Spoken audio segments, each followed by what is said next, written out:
Hi అండి, ఈరోజు ములక్కాడ చారు పెడుతున్నాను. ఎప్పుడు ములక్కాయ కూర అని ఈసారి ములక్కాయ చారు.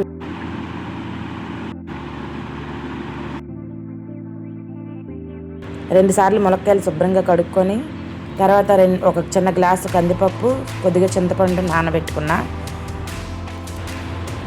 ఇప్పుడు ములక్కాయలో ఒక లోట నీళ్ళు పోసుకున్నా. అలాగే 5 నిమిషాల ముందు నానబెట్టుకున్న కందిపప్పు వేసాను. మీడియం సైజు 3 టమాటాలు వేస్తున్నాను.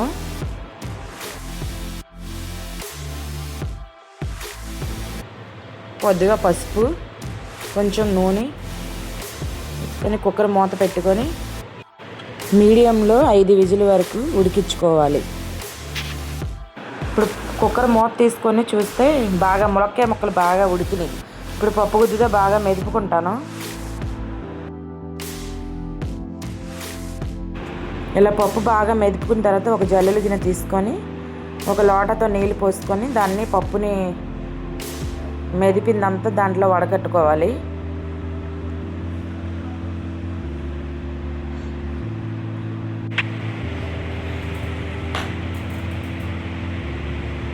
ఒకే ముక్కలు బాగా వడకట్టుకున్న తర్వాత కొద్దిగా మళ్ళీ గుజ్జు ఉంటే కొంచెం వాటర్ పోసుకొని మళ్ళీ మెదుపుకోవాలి.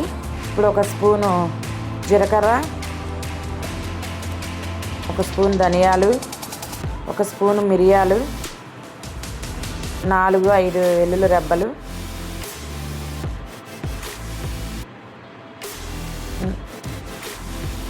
4 ఎండుమిరపకాయలు తీసుకొని మిక్సీ పట్టుకుంటాను.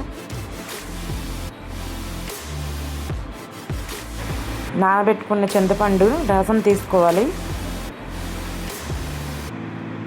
ఇప్పుడు గిన్నె పెట్టుకొని ఆయిల్ పోసుకొని ఆయిల్ బాగా వేడెక్కినాక తాలింపు గింజలు,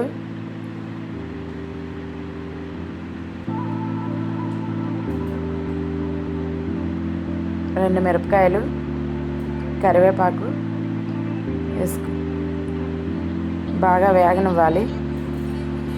తాలింపు బాగా వేగినాక కొద్దిగా ఇంగ వేసుకుంటే టేస్ట్గా ఉంటుంది. ఇప్పుడు ఇందాక మిక్సీ పట్టాను కదండి రసం పొడి, అది వేసుకోవాలి. ఈ రసం పొడి కూడా బాగా సిమ్లో పెట్టుకొని 2 నిమిషాలు వేపుకోవాలి.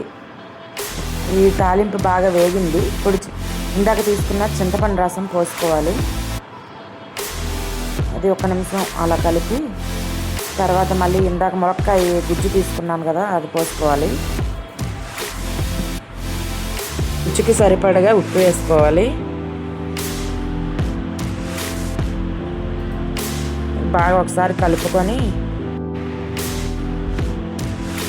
బాగా మరగనివ్వాలి. ఒక 5 నిమిషాలు మరిగితే సరిపోయిద్ది.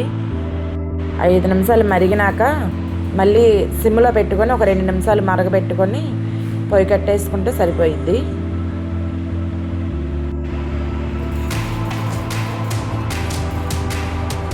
ములక్కాయ రసం అయిపోయిందండి.